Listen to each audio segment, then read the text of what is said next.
travaillez en tout cas dans la lutte contre le sida. Effectivement, l'ASBEL qui est vraiment une ASBEL qui est vraiment connue ici en Belgique. Est-ce que vous pouvez nous parler un tout petit peu de votre association? Depuis quand l'ASBEL est née? Ça va faire 5 ans qu'on a commencé au fait à s'occuper des personnes séropositives parce que notre combat, on s'est dit déjà par rapport à moi-même, il y a des gens autour de nous que moi j'ai perdu dans la famille, les gens très proches qui étaient morts du sida, et le sida on n'en parlait pas parce que ça fait toujours honte, il y a un tabou autour de la maladie.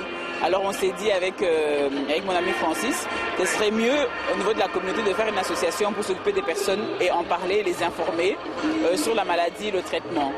Voilà, c'est un peu ça. Qu'est-ce que vous faites concrètement dans la lutte contre le sida? Vous faites quoi? Vous menez quelle action? Concrètement, ce qu'on fait, on fait des journées de sensibilisation, des journées d'information. Donc quand on dit information, ça veut dire qu'on organise des journées avec les médecins où on peut parler du sida, du traitement, de la prise en charge des malades. Et dans notre quotidien, on suit les malades. C'est-à-dire quand les malades viennent à l'association, on les accompagne à l'hôpital, soit en pharmacie, dans leur vie au quotidien, les gens qui sont proches des malades, parce qu'il y a ceux qui sont infectés et ceux qui sont affectés par le virus. Ceux qui sont affectés, c'est les familles qui ne savent pas comment s'occuper de leurs proches. Alors, on les parle. Le sida, ce n'est pas une maladie contagieuse, parce que souvent, les gens ont peur. Alors, c'est un peu de vulgariser en fait, la maladie et en parler avec des mots qui sont faciles et simples. Oui.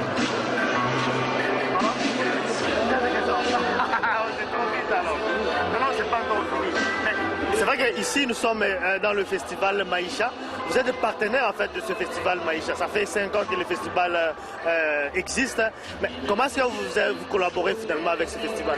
Parce qu'on s'est dit, on ne va pas simplement s'arrêter nous-mêmes à organiser des choses. On s'est dit, chaque fois qu'il y a des compatriotes, des Africains qui organisent un événement, on veut devenir partenaire dans l'action en question pour montrer aussi que les malades du sida peuvent vivre normalement comme tout le monde.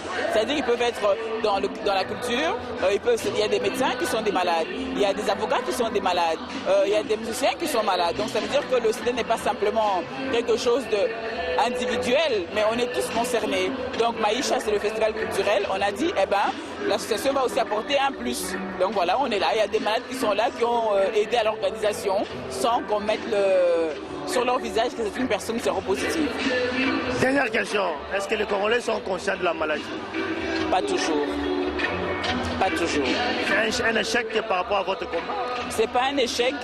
C'est toujours très bien, mais on a toujours peur en se disant si on se dévoile, on va parler de nous. Alors on va de plus en plus, mais il y a quand même de plus en plus de gens qui appellent aussi. Ils sont conscients, mais en cachette, pas devant les autres. Merci beaucoup. Merci.